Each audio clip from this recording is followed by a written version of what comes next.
Hello, this is Dr. Russel Sher. I'm on the board of the North Carolina Integrative Medical Society, and we are putting on an in-person conference in Asheville in August 13th through 15th at the Renaissance Hotel, downtown Asheville. We chose this hotel because it is close to downtown for people to get out and have fun in downtown Asheville. We're in the midst of putting things together, and we have the most amazing speakers. I'd like to introduce to you Andrea Nakayama. She's very well known in the field of functional medicine as a nutritionist who can help chronically ill people get better when no one else can. Her clinical skills have won her the attention of many world-renowned doctors who consult with her on their own difficult cases. More than that, Andrea trains 1,000 practitioners every year in how to have the clinical success she's had. She's training an army of change makers in the field of healthcare. So welcome, Andrea. Thank you so much, Dr. Sher. Okay, so we've got this great conference coming up, and I know you always have a wealth of the most incredible information. Tell us a little about what you're going to be sharing this time.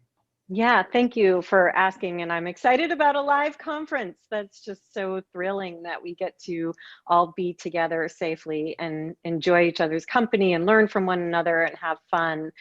What I have the opportunity to do is sort of fill a gap that exists in functional, integrative, holistic medicine practices where we are looking to embrace diet and lifestyle modification, and yet have to recognize that dietary change is, as I'd like to say, more than a handout.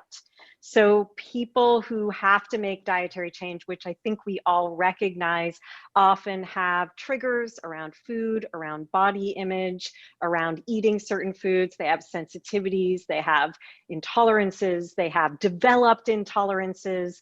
And what we do in functional nutrition and what I train practitioners to do is kind of sit in that gap and really get into the counseling around diet and lifestyle modification. So we are there to support the patient in the weeds, and we are also there to support all the medical doctors who don't have the time and honestly the training to do that level of counseling around diet and lifestyle modification.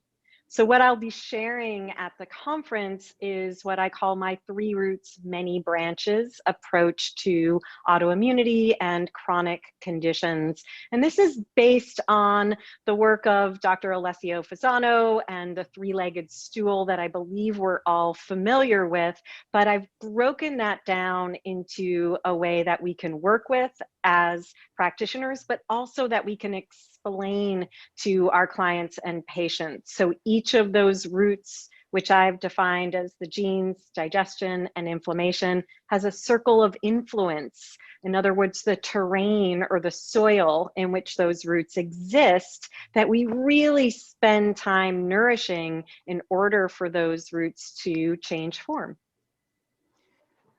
That's wonderful. And I often think when I go to conferences, there's a lot of useful information, but sometimes I get back to my office and it's difficult implementing the information. Are you going to give us any specific tools or know-how that we can take and apply on Monday morning? Absolutely. I think one of the most important things that we can do is speak to our clients and patients and really help them to understand why and where we are focusing our attention. And this is one of the things that I think I have the opportunity to do because I can make analogies and tell a story and really show diagrams that we can share with our clients and patients that help them to understand. And when they understand, they're actually more compliant. So this isn't about a protocol. This is about a paradigm shift, what I like to call a mental model of how we think.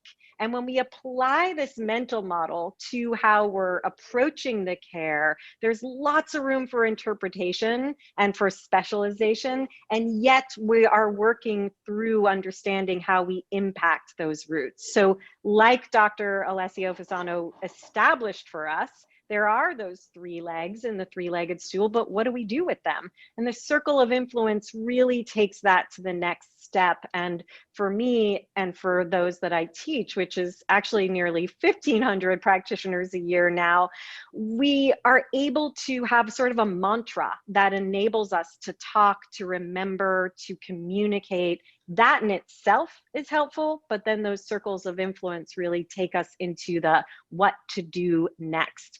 And that's how we influence those outcomes, by knowing what to do next, knowing where to focus our attention, but maybe even more importantly, knowing how to really connect with our clients and patients. I love that. And I love the opportunity at hand that in functional medicine, there's just so much refinement that we can work on and improvement in the way we offer our care. And I can see what you offer particularly is essential to really provide the finest healthcare available. Yeah, it really, thank you. It does fill a gap that I do think exists. The thinking is there, but the connection is still missing. Yeah, well, we're really looking forward to it. So thank you, and look forward to seeing you in August. Yes, I look forward to it as well. Thank you so much for including me. So please remember to mark your calendar for the North Carolina Integrative Medical Society Annual Conference in Asheville, August 13th through 15th.